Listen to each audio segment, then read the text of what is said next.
ಒಬ್ಬಂಟಿಯಾಗಿ ನಿಮ್ಮ ಬದುಕನ್ನು ಬದಲಾಯಿಸುವಷ್ಟು ಸಾಮರ್ಥ್ಯವುಳ್ಳ, ಹಣಕ್ಕಿಂತ ಗೌರವಕ್ಕೆ ಬೆಲೆ ಕೊಡುವಂತಹ ಮಹತ್ವಾಕಾಂಕ್ಷಿ ಸ್ವಾಭಿಮಾನದ ರಾಜನ ರಾಶಿಯಾದಂತಹ ಸಿಂಹರಾಶಿ ಸ್ನೇಹಿತರೆ, ನಿಮ್ಮ ಜೀವನದಲ್ಲಿ ಬರುವಂತಹ ಧರ್ಮ ಸಂಕಟಗಳನ್ನು ಹೇಗೆ ಕಡಿಮೆ ಮಾಡಿಕೊಳ್ಳಬೇಕು, ನಿಮ್ಮ ಜೀವನದಲ್ಲಿ ಯಶಸ್ಸಿನ ಪತಾಕೆಯನ್ನು ಹಾರಿಸಲು ನೆಮ್ಮದಿಯಾಗಿರಲು ಯಾವ 5 ಪ್ರತಿಜ್ಞೆಗಳನ್ನು ಕೈಗೊಳ್ಳಬೇಕು ಎಂಬಂತಹ ಸೂಪರ್ ಇಂಟ್ರೆಸ್ಟಿಂಗ್ ವಿಚಾರಗಳನ್ನು ಈ ವಿಡಿಯೋದಲ್ಲಿ ತಿಳಿಸಿಕೊಡಲಿದ್ದೇನೆ.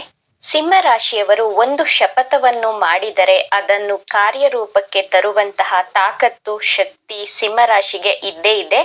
ನೀವು ಮಾಡಬೇಕಾದಂತಹ ಮೊದಲನೆಯ ಶಪಥ, ನಿಮಗೆ ನಿಮ್ಮ ನೆಗೆಟಿವ್ ಪಾಯಿಂಟ್ಸ್ಗಳನ್ನು ಹೇಳುವವರು, ನಿಮ್ಮ ಶತ್ರುಗಳು, ನಿಮ್ಮ ಮಿತ್ರರು, ನಿಮ್ಮ ದೌರ್ಬಲ್ಯಗಳನ್ನು ಹೇಳುವವರ ಮಾತುಗಳನ್ನು ನೆಗೆಟಿವ್ ಆಗಿ ತೆಗೆದುಕೊಳ್ಳಬೇಡಿ. ಅದನ್ನೇ ಪಾಸಿಟಿವ್ ಆಗಿ ಕನ್ವರ್ಟ್ ಮಾಡ್ಕೊಳ್ಳಿ.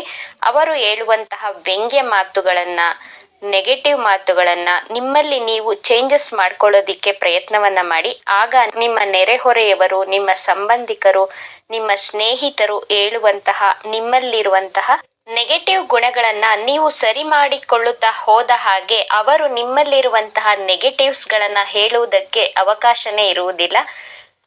ಅದನ್ನ ಬಿಟ್ಟು ಅಯ್ಯೋ ಅವರು ನನ್ನ ಬಗ್ಗೆ ಹೀಗೆ ಹೇಳಿಬಿಟ್ರು, ಹಾಗೆ ಹೇಳಿಬಿಟ್ರು ಅಂತ ನೀವು ಕೋಪ ಮಾಡಿಕೊಂಡ್ರೆ ನಿಮ್ಮನ್ನ ಕೋಪಿಸ್ಟರು ಅಂತ ಪಟ್ಟ ಕಟ್ತಾರೆ. ಅದಕ್ಕೋಸ್ಕರ ಅನ್ನೆಸೆಸರಿ ಟೆನ್ಷನ್ ಅನ್ನ ಮಾಡಿಕೊಂಡು ಅವರ ಮೇಲೆ ಜಗಳಕ್ಕೆ ಹೋದರೆ ನೀವೇ ಮಾನಸಿಕವಾಗಿ ಶಾಂತಿಯನ್ನು ಕಳೆದುಕೊಳ್ಳುತ್ತೀರಾ. ಆದ್ದರಿಂದ ಯಾರೇ ಏನೇ ಹೇಳಿದರು, ಯಾರೇ ನನ್ನ ಬಗ್ಗೆ ನ್ಯೂನ್ಯತೆಗಳನ್ನ ಗುರುತಿಸಿ ಹೇಳಿದರು, ನಾನು ಕೋಪಗೊಳ್ಳದೆ ನನ್ನ ನ್ಯೂನ್ಯತೆಗಳನ್ನ ಬದಲಾಯಿಸಿಕೊಳ್ಳುವಂತಹ ಪ್ರತಿಜ್ಞೆಯನ್ನ ಮಾಡುತ್ತೇನೆ. ನ್ಯೂನ್ಯತೆಗಳನ್ನ ಹೇಳುವವರು ಅಲ್ಲೇ ಇರ್ತಾರೆ, ಸಿಂಹರಾಶಿಯವರು ಬೆಳೀತಾ ಹೋಗಬಹುದು ಎಂಬಂತಹ ಪ್ರತಿಜ್ಞೆಯನ್ನ ಮಾಡಿ. ಎರಡನೆಯದಾಗಿ, ಸಿಂಹರಾಶಿಯವರು ನಿಮಗೆ ಇಷ್ಟವಿಲ್ಲದಂತಹ ವ್ಯಕ್ತಿಗಳ ಕಡೆ ಯಾವುದೇ ಕಾರಣಕ್ಕೂ ತಿರುಗಿ ಸಹ ನೋಡಬೇಡಿ. ಇಷ್ಟವಿಲ್ಲದ ವ್ಯಕ್ತಿಗಳಿಂದ ದೂರವಿದ್ದರೆ ನೆಮ್ಮದಿಯಾಗಿರಬಹುದು. ರುಚಿಯಾದಂತಹ ಹಣ್ಣುಗಳು ಇರುವಂತಹ ಮರಕ್ಕೆ ಎಲ್ಲರೂ ಕಲ್ಲುಗಳನ್ನ ಹೊಡಿತಾ ಇರ್ತಾರೆ, ಆದರೆ ಬತ್ತಿ ಹೋದಂತಹ ಮರಕ್ಕೆ, ಒಣಗಿ ಹೋದಂತಹ ಮರಕ್ಕೆ, ಹಣ್ಣುಗಳೇ ಇಲ್ಲದಿರುವಂತಹ ಮರಕ್ಕೆ ಯಾರು ಕಲ್ಲನ್ನ ಹೊಡೆಯುವ ಪ್ರಯತ್ನನೂ ಮಾಡೋದಿಲ್ಲ. ಹಾಗೆಯೇ ಒಳ್ಳೆ ಸಾಧನೆ ಮಾಡುವವರಿಗೆ, ಗೆಲ್ಲುವವರನ್ನು ಮಾನಸಿಕವಾಗಿ ಕುಗ್ಗಿಸಲು ನಿಮ್ಮ ಹಿತಶತ್ರುಗಳು, ನಿಮ್ಮ ಗುಪ್ತಶತ್ರುಗಳು ಪ್ರಯತ್ನವನ್ನ ಮಾಡುತ್ತಾರೆ. ಅವರನ್ನೆಲ್ಲ ಇಗ್ನೋರ್ ಮಾಡಬೇಕು. ಅವರ ಪ್ರಯತ್ನಗಳನ್ನ ನಿಮ್ಮ ರಾಜತಂತ್ರದಿಂದ ಸೋಲಿಸಬೇಕು. ತುಂಬಾ ಹೆಸರು, ಕೀರ್ತಿ, ಸಾಧನೆ ಮಾಡುವವರಿಗೆ ಶತ್ರುಗಳು ಯಾವಾಗಲೂ ಹೆಚ್ಚಾಗಿಯೇ ಇರುತ್ತಾರೆ. ಶತ್ರುಗಳ ಬಗ್ಗೆ ಭಯ ಪಡುವುದನ್ನ ಬಿಡಬೇಕು. ನಾನು ಹಣ್ಣು ಕೊಡುವ ಮರ, ಆದ್ದರಿಂದ ನನಗೆ ಶತ್ರುಗಳು ಜಾಸ್ತಿ ಇದ್ದಾರೆ ಎನ್ನುವಂತಹ ವಿಷಯವನ್ನು ನಿಮ್ಮ ನೆನಪಿನಲ್ಲಿ ಇಟ್ಟುಕೊಂಡು ನಿಮ್ಮ ಕೆಲಸ, ನಿಮ್ಮ ಗೋಲ್ ಕಡೆ ಫೋಕಸ್ ಮಾಡಿ. ನನ್ನ ಗುರಿ ಸಾಧನೆಗೆ ನನ್ನ ಶತ್ರುಗಳು ಅಡ್ಡಗಾಲಾಗುವುದಿಲ್ಲ ಎಂಬಂತಹ ಸಂಕಲ್ಪವನ್ನ ದೃಢವಾಗಿ ಮಾಡಿ. ಮೂರನೆಯದಾಗಿ, ನಿಮ್ಮ ಮೇಲೆ ಪರಾಕ್ರಮ ತೋರಿಸುವಂತಹ, ನಿಮ್ಮ ಮೇಲೆ ಡಾಮಿನೇಟ್ ಮಾಡುವಂತಹ, ನಿಮ್ಮ ಕಾರ್ಯಕ್ಷೇತ್ರದಲ್ಲಿ ಆದರೂ ಸರಿ, ನಿಮ್ಮ ಬಿಸ್ನೆಸ್ ಅಲ್ಲಿ ಆದರೂ ಸರಿ, ಅಂತಹ ವ್ಯಕ್ತಿಗಳಿಂದ, ಅಂತಹ ಪರಿಸರದಿಂದ ದೂರವಿರಲು ಪ್ರಯತ್ನವನ್ನ ಮಾಡಿ. ಬೇರೆಯವರಿಗೋಸ್ಕರ ನಿಮ್ಮತನವನ್ನು ಬಿಟ್ಟು ಕೊಡುವುದಿಲ್ಲ ಎಂಬಂತಹ ಶಪಥವನ್ನು ಮಾಡಿ.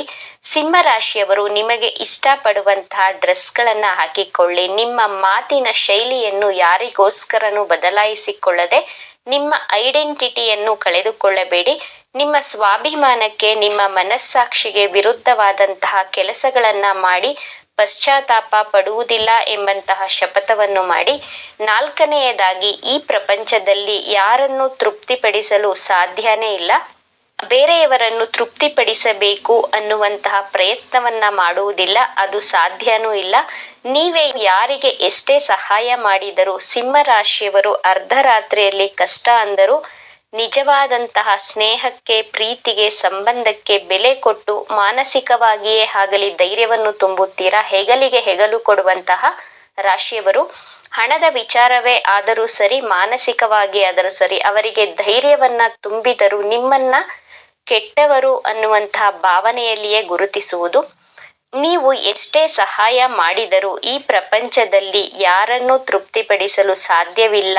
ಆದ್ದರಿಂದ ಅವಶ್ಯಕತೆ ಇರುವವರಿಗೆ, ಬಡವರಿಗೆ, ನಿಜವಾದ ಸ್ನೇಹಿತರಿಗೆ ಮಾತ್ರ ನಿಮ್ಮ ಸಹಾಯ ಸಿಗಲಿ ಎನ್ನುವಂತಹ ಸಂಕಲ್ಪವನ್ನ ಮಾಡಿ. ಆದರೆ ನಿಮ್ಮ ಒಳ್ಳೆತನಕ್ಕೆ ಗ್ರಹಗಳು, ದೇವರು ಖಂಡಿತವಾಗಿಯೂ ಪ್ರತಿಫಲವನ್ನ, ಪುಣ್ಯವನ್ನು ಕೊಟ್ಟೇ ಕೊಡುತ್ತಾರೆ. ಐದನೆಯದಾಗಿ, ಜೀವನಕ್ಕಿಂತ ದೊಡ್ಡ ಶಾಲೆ ಇಲ್ಲ, ಸಮಸ್ಯೆಗಳಿಗಿಂತ ದೊಡ್ಡ ಪರೀಕ್ಷೆ ಯಾವುದೂ ಇಲ್ಲ, ಸಮಯಕ್ಕಿಂತ ದೊಡ್ಡ ಶಿಕ್ಷಕ ಯಾರೂ ಇಲ್ಲ. ಈ ಪ್ರಪಂಚದಲ್ಲಿ ನಿಮ್ಮ ಜೀವನದಲ್ಲಿ ಅದೆಂತಹ ಕಷ್ಟಗಳು, ಸಮಸ್ಯೆಗಳು ಬಂದರೂ ಅದನ್ನು ಮೆಟ್ಟಿ ನಿಲ್ಲುವಂತಹ ತಾಕತ್ತು, ಶಕ್ತಿ, ಸಾಮರ್ಥ್ಯ, ಧೈರ್ಯ ದೇವರು ನಿಮಗೆ ಹುಟ್ಟಿನಿಂದಲೇ ಕೊಟ್ಟಿರುತ್ತಾರೆ. ನಿಮ್ಮ ರಕ್ತದ ಕಣ ಕಣದಲ್ಲಿಯೂ ಹೋರಾಟ ಮಾಡುವಂತಹ ಶಕ್ತಿ ಇದೆ, ಸಮಸ್ಯೆಗಳನ್ನ ಮೆಟ್ಟಿ ನಿಲ್ಲುವಂತಹ ಶಕ್ತಿ ಇದೆ. ಆದರೆ ನಮ್ಮ ಸಮಯ ಬರುವವರೆಗೂ ನಾವು ಸತತ ಪ್ರಯತ್ನವನ್ನ ಪಟ್ಟು ಕಾಯಲೇಬೇಕು. ಸಮಯಕ್ಕಿಂತ ದೊಡ್ಡ ಶಿಕ್ಷಕ ಈ ಪ್ರಪಂಚದಲ್ಲಿ ಯಾರೂ ಇಲ್ಲ.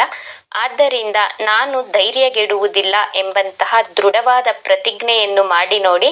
ನಿಮ್ಮ ಜೀವನದಲ್ಲಿ ನೀವು ನಂಬರ್ 1 ಆಗುವುದನ್ನ ಯಾರಿಂದಲೂ ತಡೆಯಲು ಸಾಧ್ಯನೇ ಇಲ್ಲ. ನಿಮ್ಮ ಜೀವನಕ್ಕೆ ನೀವೇ ರಾಜರಾಗಿರುತ್ತೀರಾ. ಇದೇ ನಿಮ್ಮ ಗೆಲುವಿನ 5 ಸೂತ್ರಗಳು. ಜೊತೆಗೆ ನಿಮಗೆ ಯಾವುದಾದರೂ ಒಂದು ವಿಚಾರದ ಬಗ್ಗೆ ಗೊತ್ತಿಲ್ಲ ಅಂದರೆ ಅದನ್ನ ಗೊತ್ತಿಲ್ಲ ಎಂದು ನಿಮ್ಮ ಶತ್ರುಗಳ ಬಳಿ ತೋರಿಸಿಕೊಳ್ಳೋದಿಕ್ಕೆ ಹೋಗಬೇಡಿ. ತೋರಿಸಿಕೊಂಡರೆ ಅವರು ಅದನ್ನೇ ಅಡ್ವಾಂಟೇಜ್ ಆಗಿ ತೆಗೆದುಕೊಳ್ಳುತ್ತಾರೆ. ಈ ವಿಚಾರದಲ್ಲಿ ಬಹಳ ಎಚ್ಚರಿಕೆಯಿಂದ ಇರಿ ಅಂತ ಹೇಳ್ತಾ ಈ ವಿಡಿಯೋವನ್ನ ಮುಗಿಸ್ತಾ ಇದ್ದೇನೆ. ಇವತ್ತಿನ ವಿಚಾರಗಳು ನಿಮಗೆ ಇಷ್ಟ ಆಗಿದೆ ಅಂತ ಭಾವಿಸ್ತಾ ಇದ್ದೇನೆ. ಇಷ್ಟ ಆಗಿದ್ರೆ ನಮ್ಮ ಚಾನಲ್ ಅನ್ನು ತಪ್ಪದೇ ಸಬ್ಸ್ಕ್ರೈಬ್ ಮಾಡ್ಕೊಳ್ಳಿ. ಈ ವಿಡಿಯೋಗೆ ಒಂದು ಲೈಕ್ ಕೊಡೋದನ್ನ ಮರಿಬೇಡಿ. ಈ ವಿಡಿಯೋವನ್ನು ನಿಮ್ಮ ಫ್ರೆಂಡ್ಸ್ ಅಂಡ್ ಫ್ಯಾಮಿಲಿ ಗ್ರೂಪಲ್ಲಿ ಹೆಚ್ಚು ಶೇರ್ ಮಾಡಿ. ನಿಮ್ಮ ಅಭಿಪ್ರಾಯಗಳನ್ನು ತಪ್ಪದೇ ಕಮೆಂಟ್ ಮಾಡಿ. Thank you friends.